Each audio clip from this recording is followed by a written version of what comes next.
เนาะสำหรับนี้เนาะแมนการศึกษา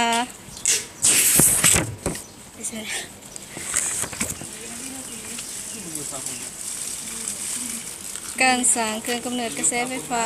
สลับโดยพลังงานหนั หั ก กเลยแห้งขึ้นเลยนี่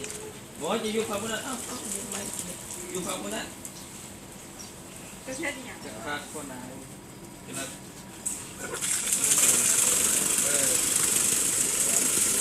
มันชื่ออะไรก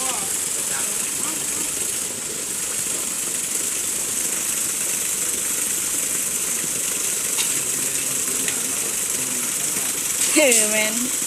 ดีเป็นเพื่อนอะ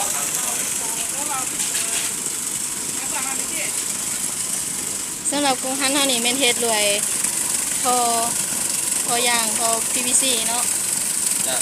แม่แรกกับผ้าตุ้มน้ำซี โอ้สมบูรณ์ฝั่งนั้น สำหรับกอยซ้ายที่เขาใส่แมน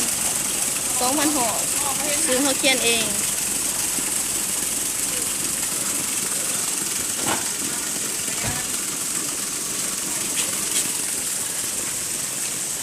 ยักษ์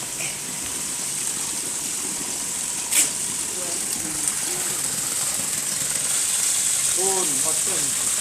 ปีติดไฟโอ้ยคนอ่านก็ได้ว่าอ่านบนสุด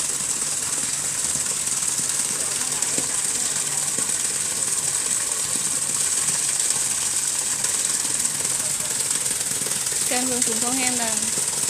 แดกกระแสไฟฟ้าในที่นี้เป็นมิลลิแอมแปร์ จ้า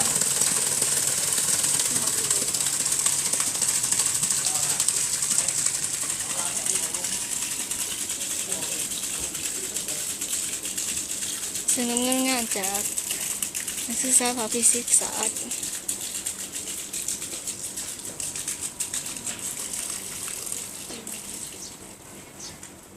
จบการทุกโต๊ะ เดี๋ยวสอง